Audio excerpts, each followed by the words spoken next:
पावसाळ्यामध्ये फिरण्यासाठी सर्वात सुंदर 3 ठिकाणे. नंबर 1 लोणावळा आणि खंडाळा. जर तुम्हाला ढगामध्ये हरून जायचं असेल, इथे पावसात निसर्गाचं एक अद्भुत रूप पाहायला मिळतं. सर्वत्र हिरवळ, दुथडी भरून वाहणारे धबधबे आणि प्रसिद्ध भुशी डॅम पाण्याने तुडुंब भरलेला असतो. पण या सगळ्यामध्ये एक वेगळाच अनुभव देणारा ते म्हणजे टायगर पॉइंट. इथून खाली दरीकडे पाहिलं की ढगामध्ये हरून गेल्यासारखं वाटतं. थंडगार हवा, धुकं आणि हिरवीगार डोंगर रांग इथे आल्यावर मन अगदी शांत होतं. नंबर 2 महाबळेश्वर. महाबळेश्वरला महाराष्ट्राचं नंदनवन म्हणूनही ओळखलं जातं, कारण पावसाळ्यात महाबळेश्वर हे ठिकाण स्वर्गात आल्याचा अनुभव देत असतं.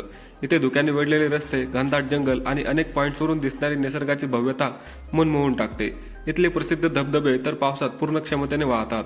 शिवाय छत्रपती शिवाजी महाराजांच्या इतिहासाची साक्ष देणारा प्रतापगड किल्ला याच परिसरात आहे.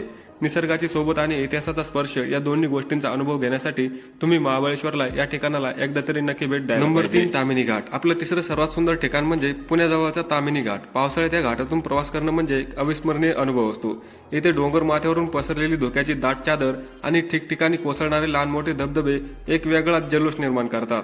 आजूबाजूला पसरलेली हिरवळ, छोटे छोटे वाहणारे धबधबे आणि मोठमोठे डोंगर हे एवढे सुंदर आहेत की तुम्ही इथे पुन्हा पुन्हा भेट द्यायला नक्की याल. निसर्गप्रेमीसाठी आणि शांतता शोधणाऱ्यांसाठी ताम्हिणी घाट हे एक उत्तम ठिकाण आहे. तर या पावसाळ्यामध्ये तुम्ही कोणत्या ठिकाणाला भेट देणार आहात हे मला कमेंटमध्ये सांगा आणि अशाच मराठी माहितीसाठी आपल्या फॅक्ट्स मराठी युट्यूब चॅनलला सबस्क्राईब करा.